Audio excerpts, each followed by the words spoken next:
So, just a quick one today. After 18 years, I think I'm getting divorced. But not from someone I love. From a membership that I've decided doesn't add enough value anymore. So that's gone.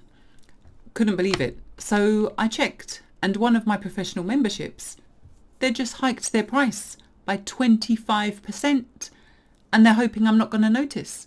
Now, the total hike is not a big number, but the principle is enough for me to say, no.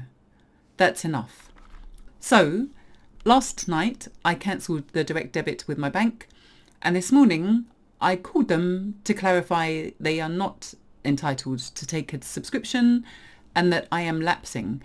And they're very interesting because the way they word the cancellation process is, oh, you can only cancel this membership if you do X, Y, and Z, and you can only cancel this membership if you've received a confirmation email back from us telling us that we've agreed you can cancel.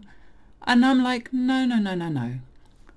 I have a membership year with a beginning, a middle, and an end date. That means that it's not an in perpetuity membership. And that means when it comes to the end date, it's time to go.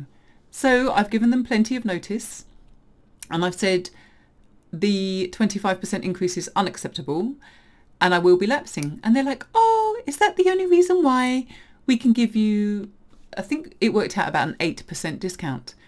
And I said, no, because literally the membership's not giving me any value. So, lesson of the day is, I need you to be like a hawk. Any transactions that you see coming out of your bank, if they're wrong, challenge them. I don't care if it's for 1 penny. If the transaction is wrong, you challenge it. And now everything is so quick, it can just be done on email, online. Challenge it with your bank, no messing around. Do not give away your money. I am boring. I will say it again and again. Don't give away your money.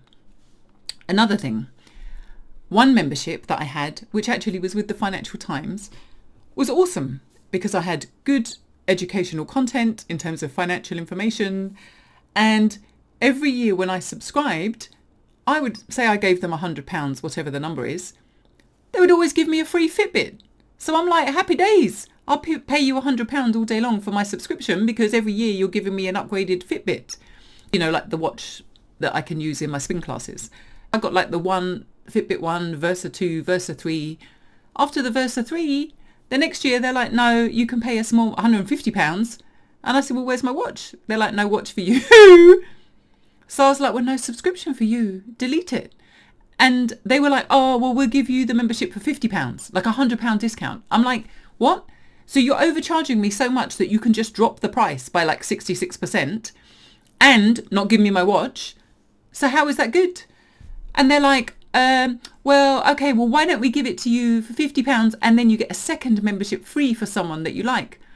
And I was like, sadly, I didn't know enough people who weren't already financially educated who wanted the spare subscription.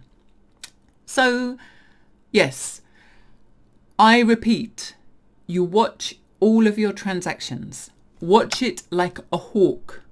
Watch it like your life depends on it.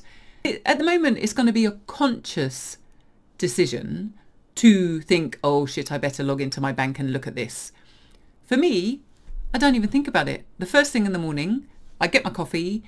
First job, banks. You check your bank accounts. That's what you do if you've got a lot of money to manage. And if you don't have a lot of money to manage, you also check your bank accounts because you need to know what carnage is about to ensue and who you need to ring first to tell them what's going on with your money. Because if you just hide, then you're just going to get yourself in trouble. So check your banks. Thank you very much. Have a good day.